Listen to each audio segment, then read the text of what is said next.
అనకాపల్లి జిల్లా నూతన ఎస్పీగా ఎం దీపిక బాధ్యతలు స్వీకరించారు. ఎస్పీ కార్యాలయంలో నిర్వహించిన పూజా కార్యక్రమంలో పాల్గొని తదనంతరం బాధ్యతలు స్వీకరించారు. ఈ సందర్భంగా మీడియా సమావేశంలో ఎస్పీ దీపిక మాట్లాడుతూ లా అండ్ ఆర్డర్ను ఖచ్చితంగా అమలు చేస్తామని, తప్పు చేసిన వారిని ఎవరిని విడిచిపెట్టమని అన్నారు. ముఖ్యంగా గంజాయి రవాణాకు అడ్డుకట్ట వేస్తామన్నారు. గంజాయి రవాణాపై ప్రత్యేక కార్యాచరణ రూపొందించి గంజాయి నిర్మూలనకు చర్యలు చేపడతామని, ప్రభుత్వం కూడా గంజాయి నిర్మూలనకు 100 డేస్ యాక్షన్ ప్లాన్ కార్యాచరణ రూపొందించిందన్నారు. బాలికలు, మహిళలు రక్షణ కోసం ప్రత్యేక నిఘా ఏర్పాటు చేస్తామన్నారు.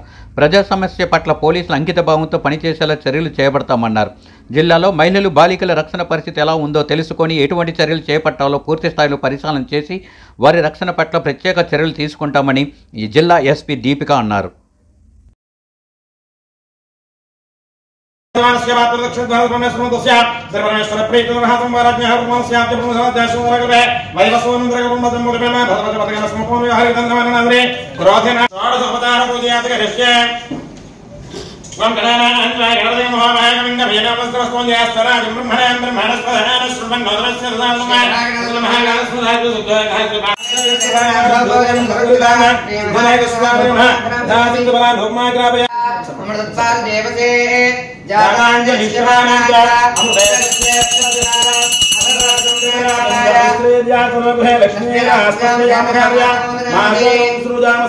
సంతోషశ్రేరస్తు సమస్త సంబంధనాని భవంతు నిత్యశ్రేరస్తు నిత్యసంబంధనాని భవంతు కర్పూర నిరాజనాన్ ప్రధానక సువర్ణగణాయ పడే ప్రజాతే విద్యావంతవాగే ప్రవేశనకర్మకర్మకార్య విక్లస్తనాయ వినాయకస్వరః ప్రదక్షిణం అంతరస్పాన్ ప్రపయామి ఏవామానస్మిమ అవాజ్ఞానకృతః వాహం దేరాజ వర్ణం దేవా ప్రహస్పతిః రందేంద్రస్కాగ్నిశ్చ రాష్ట్రంధారయతాన్ బ్రహ్మ ఇదయం మహాత్తస్య మహాత్త అస్తు.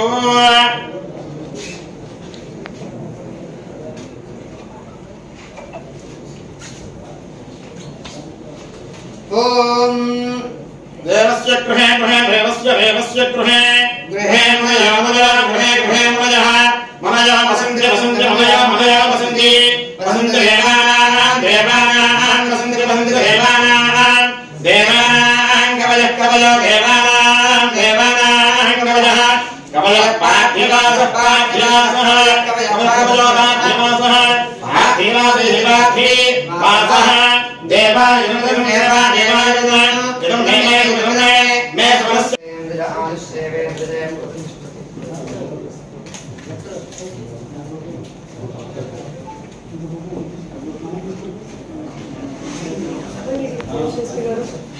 చార్జ్ తీసుకున్నాను. సో డిస్ట్రిక్ట్ లో వచ్చే రోజుల్లో మనం చట్టాన్ని గౌరవిస్తూ చట్టం ప్రకారమే మొత్తం పోలీస్ డిపార్ట్మెంట్ పనిచేస్తానికి చర్యలు తీసుకుంటాము. ఈ డిస్ట్రిక్ట్ లో నాకు ఇప్పుడు కొంచెం ముందే ఈ రేంజ్ లో పనిచేశాను కాబట్టి ఐడియా ఉన్న దాన్ని బట్టి గాంజాయి మీద స్పెషల్ గా ఫోకస్ చేస్తాము. ఈ డిస్ట్రిక్ట్ లో ఎక్కువ ట్రాన్స్పోర్టేషన్ ఉందని చెప్తున్నారు. సో దాని మీద స్పెషల్ గా నిఘా పెట్టి how can we further improve it అనేది వర్క్ చేస్తాము. ఇంకట్లాగే గవర్నమెంట్ అనౌన్స్ చేసిన 100 డేస్ యాక్షన్ ప్లాన్ లో కూడా ఎలాంటి స్టెప్స్ తీసుకోవాలని తీసుకొని అది ప్రయారిటీగా తీసుకొని దాని మీద వర్క్ చేస్తాం. అది కాకుండా మహిళలు, పిల్లలు రక్షణ కోసం కూడా ప్రత్యేకంగా నిఘా పెట్టడం జరుగుతుంది. ఇది కాకుండా మొత్తం జిల్లా పోలీస్ యంత్రాంగం కూడా ఇంకా నేను కూడా ఎప్పుడు కూడా ప్రజలకి అందుబాటులో ఉంటాము. ఎప్పుడు ఎనీ డే వాళ్ళకి ఏదైనా ఇష్యూ ఉంటే ఫస్ట్ హాఫ్ లో వాళ్ళు డిపిఓకి వచ్చి నన్ను కలిసి చెప్పొచ్చు.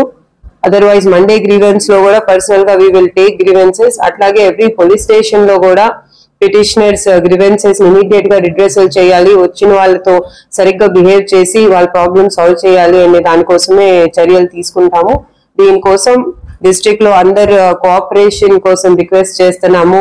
ప్రెస్ అలాగే మిగతా stakeholders, non government organisations ఎవరు కూడా అందరు కోఆపరేషన్ తో డిస్ట్రిక్ట్ లో law and order and security ensure చేయడానికి చర్యలు తీసుకుంటాం. నుంచి ఏ టైంలో అయినా ఉమెన్ వెళ్ళేటప్పుడు వాళ్ళకి ఇబ్బంది ఉంటే ఆ టైంలో స్పెషల్ గా బీట్స్ పెట్టే అవసరం ఉందా, లేకపోతే కాలేజెస్ దగ్గర బీట్స్ ఏమైనా పెట్టే అవసరం ఉందా. సో అట్లా ఒకసారి అసలు ఈ యాంగిల్ లో కొంచెం మన స్టాఫ్ తో కూడా తెలుసుకొని ఇక్కడ ఎలాంటి క్రైమ్స్ అగేన్స్ట్ ఉమెన్ అసలు రిపోర్ట్ అవుతున్నాయి, ఏ స్టేట్ ఆఫ్ ఉమెన్ మీద రిపోర్ట్ అవుతున్నాయి, పిల్లల మీద క్రైమ్స్ రిపోర్ట్ అవుతాయి అంటే ఏ ఏరియాస్ లో రిపోర్ట్ అవుతున్నాయి అని చూసి ఎట్లయితే నేను ముందు పనిచేసిన జిల్లాలో విజయనగరంలో వీ సా దట్ పిల్లల మీద కొన్ని ఏరియాస్ లో ఎక్కువ పాక్సో కేసెస్ రిపోర్ట్ అవుతున్నాయి.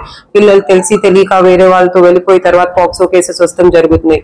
సో అలాంటి స్కూల్స్ లో మనం స్పెషల్ డ్రైవ్ తీసుకున్నాం. సో అట్లా అసలు ఈ డిస్ట్రిక్ట్ లో ఎట్లా కేసెస్ రిపోర్ట్ అవుతున్నాయి ఉమెన్ మీద, ఇంకెలాంటి ప్లేసెస్ లో ఉమెన్ అన్సేఫ్ గా అనిపిస్తుంది అని తెలుసుకొని దానికోసం ఆ ఏరియాలో స్పెషల్ గా బీచ్ పెట్టాలా లేకపోతే ఆ ఏరియాలో అవేర్నెస్ ప్రోగ్రామ్స్ చేయాలా అనేది దాని మీద చేసుకుంటాం. But we'll definitely take it yes a priority. అసలు దీనికోసం ఏం యాక్షన్ చేయాలనేది వీళ్ళు